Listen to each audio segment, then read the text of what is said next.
video fashion models. The most beautiful models of all time is the most gorgeous model competition series. We're counting down 100 exceptionally exquisite faces and physiques in fashion, from the girls next door to timeless beauties to models with extraordinary features. We're ranking the most attractive girls in the business. In this program, we're going to the dark side and counting down brunette beauties who turn heads and seduce the camera with their enviable manes of dark brown hair. Get to know Kinga. I'm interested in theoretical things. I like philosophy and sociology. Tati. It was the moment to do this because, modeling has an age. Kendall. Having the power that social media does, it just makes you really want to do the best you can do.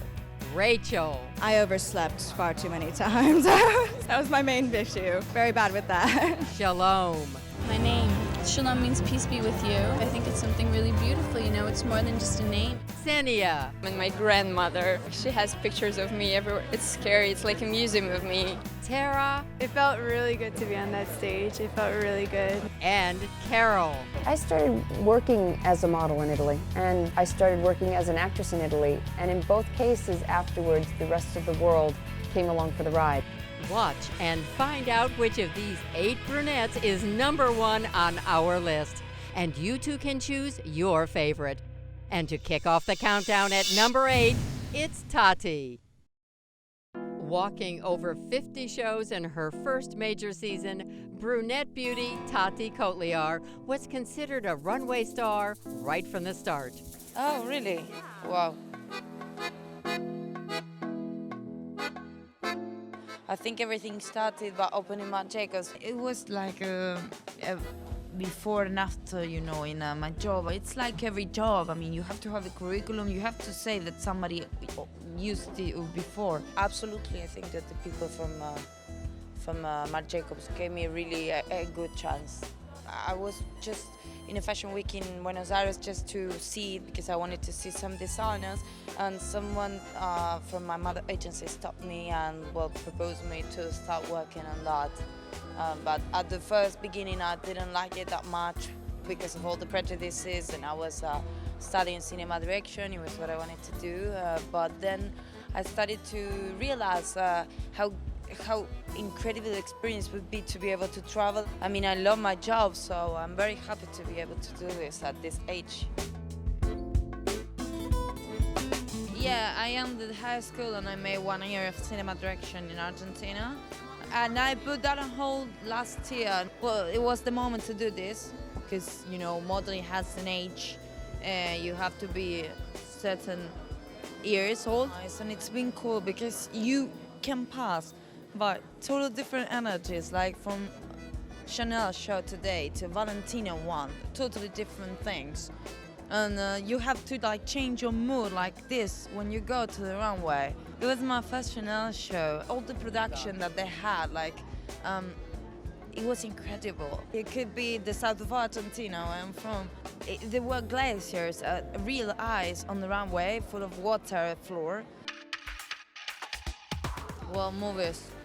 I love cinema and want to direct movies, as I told you. So I'm always looking different independent film festivals, and I think that these cities give you Paris and New York or London. They have a lot of offer to go, and I really take a chance with that. I think that actually what I like about direction, you have to study, but the most important thing is the way you work practically.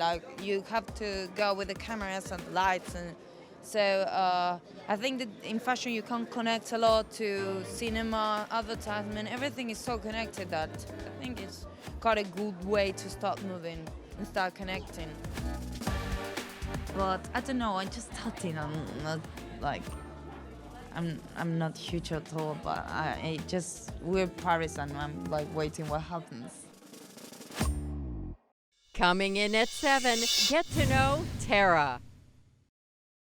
My name is Tara Gill. I love Toronto. It's like a little New York. It's a little bit cleaner. People are more relaxed. And I have 3 brothers and 1 sister. And that was kind of hard, growing up with all those siblings. We used to fight a lot. We were bad. Actually, I was discovered by a little agency in Toronto, and then she referred me to Elmer Olsen, so I went to his model search, which was held at a teen nightclub, and from there on, it was going up, up, up.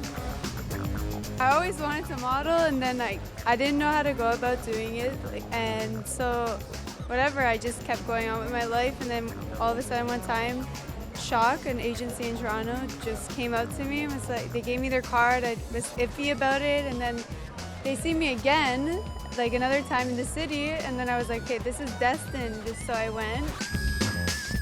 Yeah, it was so strange that they see me twice. I always get excitement when I go out on the runway, but I don't know, I handle it a little bit better now. Like before I used to not breathe, I used to be like, and then I used to get off and I'm like, but now it's like, I just think about breathing and looking pretty.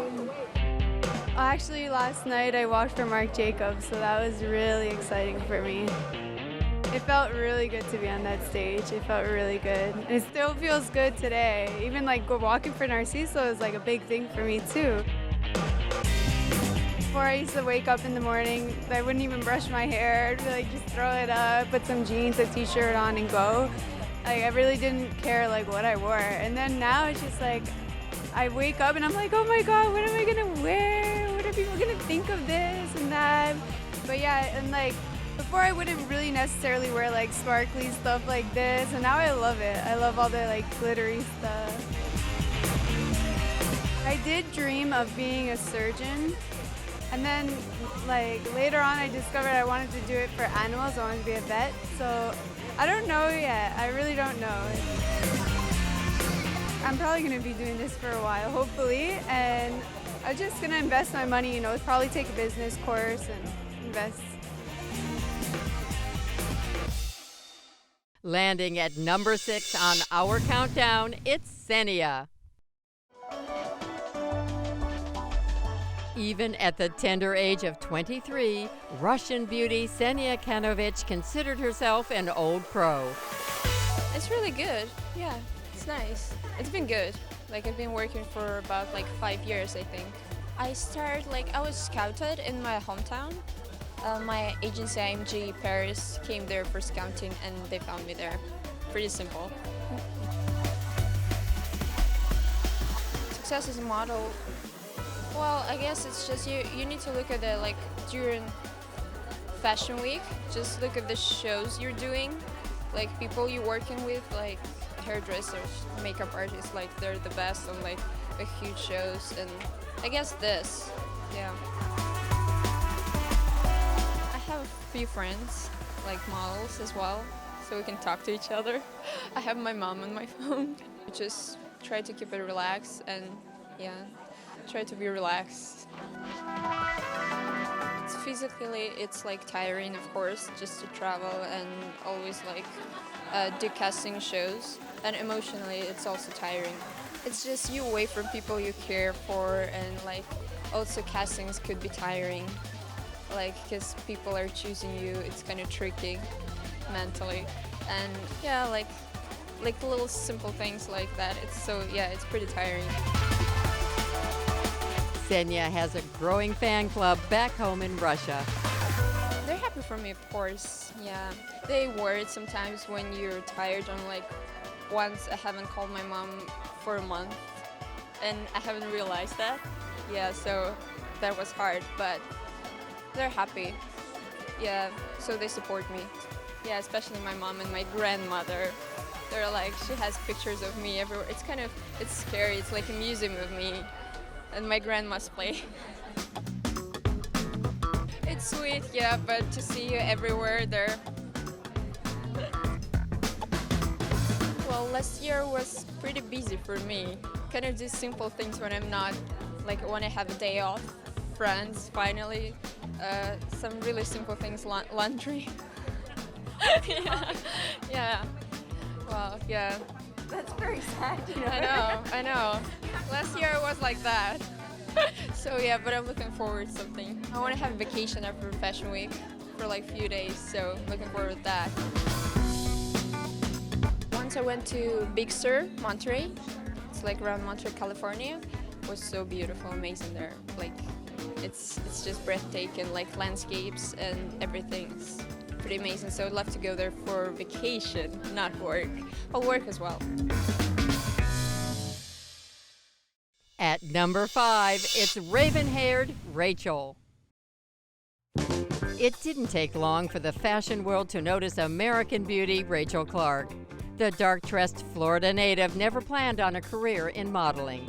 No, originally I started out trying to apprentice as like a paralegal. So once I got from job to job, I kept getting fired. So I figured I might as well try this. I overslept far too many times. That was my main issue. Very, very bad with that. Everyone had been telling me to do this since I was young, and I've been so defiant against it. I was insecure. I was like, no, you're just flattering me, and I just gave it a shot. I walked in, and people signed me up, and it was good. Well, you barely have a moment to think for yourself, honestly. There's so much schedule. There's so much going on. It's fast-paced. You're always getting propped up on a stool, on a pedestal. The makeup, the attention. It's thrilling, and it's exciting to be doing these things. Having all these cameras and all these pictures. It's great for MySpace too, you know? It's pretty exciting. As soon as you get onto the runway, I mean, you don't think about any of that. You go completely blank, and it's like just walk to the beat, and stare at the cameras, keep it going. And the changing really fast backstage, that's pretty hectic, but we make out okay. My mom's absolutely thrilled. She was the main person that was trying to get me to do this for years, and she's dying to go with me to the places I'm going to. Originally, I want to be a forensic scientist, so I'm taking online classes right now, starting off as I do this job, so it's full time. So once this is done, I mean, I can't do this forever, obviously, so it's good. Have a side job, a fallback. I'm really fascinated by the anatomy of the body and everything that has to do with it. I figured I could try morticianry, but that's not really productive and helpful. And I didn't want to be a doctor because I didn't want to have, the conscience of someone's well-being on my mind. So I thought, well, this way I could only do good by helping with the community. So it's pretty fun so far. It's great. I'm definitely doing this for the career. This is my full-time job right now. I'm going to basically milk this for what it's worth. It's good. Landing at number 4 on our countdown, get to know Kinga. Hi, my name is Kinga. I'm Hungarian. I was scouted twice, and the first time I really didn't want to get into this. And then the second time I got scouted, basically I wanted to get rid of the scout, so I quickly gave her my mother's phone number. I guess I was 15. My mom came home and then we discussed it, and my mom thought that it was a really good idea because I could make the money, I could see the world. For a long time, I didn't really travel. I just went to Asia at the beginning, always over the summer, so I never skipped any lessons at school. I was very particular about my studies. And then I was probably around 17, 18 when I went to Paris for the first time. The first runaway was Jill Sender. I remember I was very scared. It was before Ruff got to Jill Sender. I was very nervous, definitely, and it was such a small, exclusive show. And I think there were only a couple of girls. It was a hard work. In addition to long hours and high heels, Kinga weighs the ups and downs of being a model. I certainly like the freedom of traveling, of being able to do whatever I want. What I don't like is loneliness, even though I'm constantly around people and I constantly have to socialize. It's very hard to be without my family, without my boyfriend, without my really good friends. And the other thing I sort of dislike is the fact that I can't really plan ahead because everything is always last minute. So a lot of times I would like to go and see a concert, but I can't buy the tickets in advance.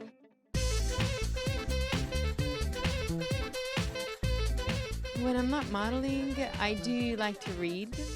I like to be outside in the nature. I like cycling or taking walks or just hiking. I do like to eat. I like to cook. I like to listen to music, and I just like to be with friends. I can appreciate very small things. You know, it doesn't have to be anything big. The people always make things special. Kinga eventually plans to trade the catwalk for the classroom. Currently, I'm doing this full-time, and next year I would like to start off in my MA. I study sociology and politics, and I'm interested in the theoretical things. I like philosophy, and sociology and politics is just a great subject, and I would like to study further. And I like also the idea of staying within the academic world.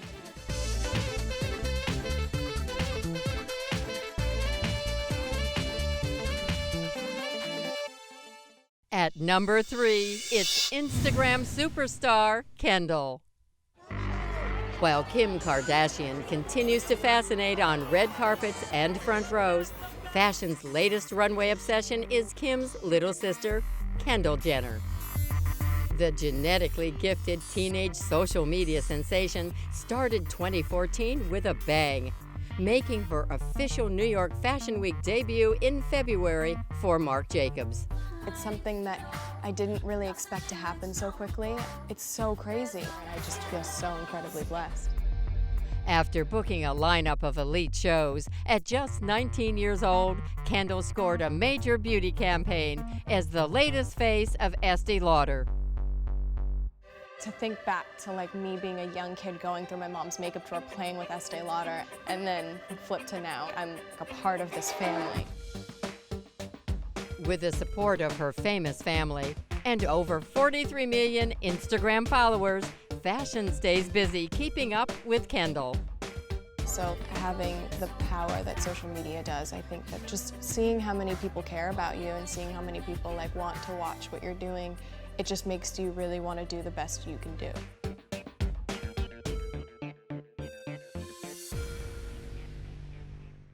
Runner-up on our countdown, it's supermodel Carol Alt.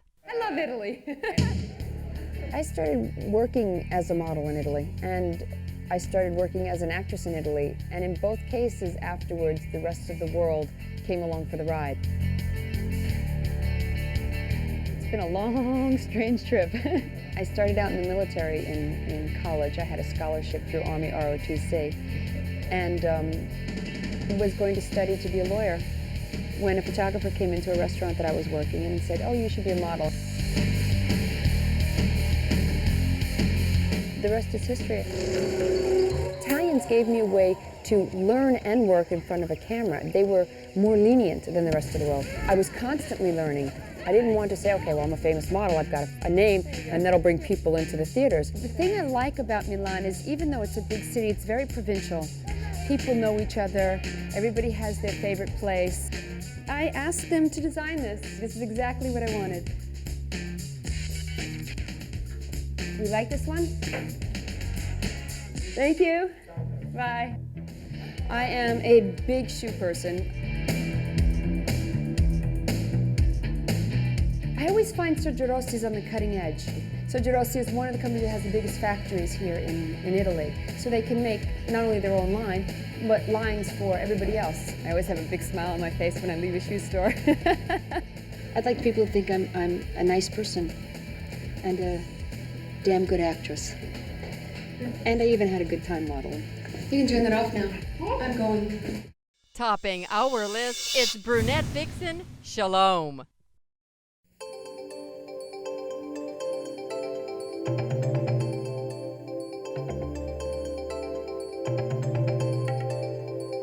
It's kind of hard to critique yourself. That's the hardest person, you know, the hardest thing is to sit back and critique yourself.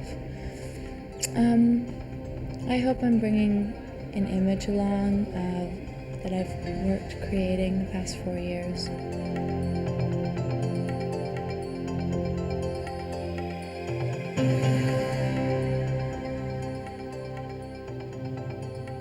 I'm from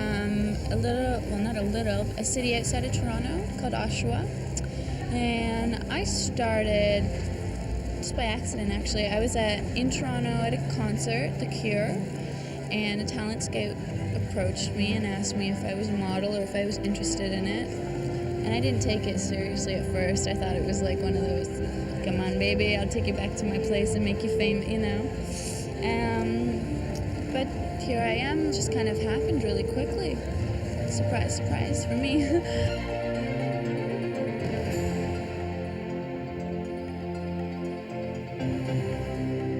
My name, well, my parents were really cool, and I guess they were like hippies, I guess you could say. Shalom means peace be with you. I think it's something really beautiful, you know, it's more than just a name, it's a wish that they had for me to go in peace.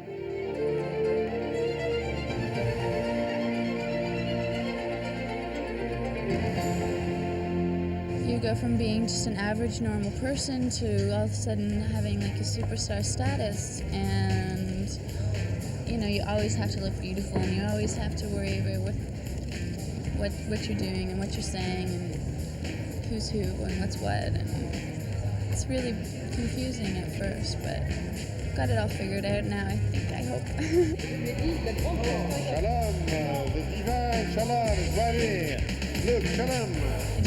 Before I go down the runway, I just listen to the music and I get into the music, and then when I'm out there, usually if I'm thinking about one thing, it's not to blink too much. That's about it. But I don't usually look around and look for faces because you get sidetracked and distracted. I just concentrate about going down and coming back.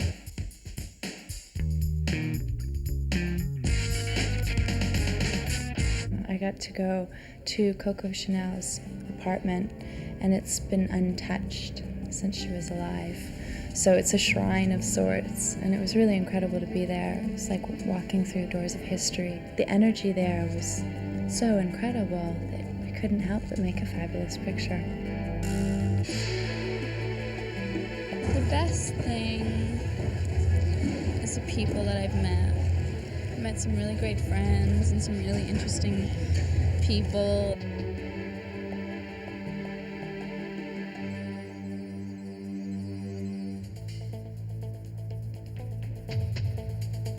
I'd say like I have a classic face with a bit of a twist, and I have a really thin silhouette, so they love to accentuate that with long, thin things. And I also have a bit of romantic side to me, a certain elegance, but you know, also with youth as well. You know, I think that's my charm, and I love to laugh. So we'll see what happens. It's all a mystery right now to me.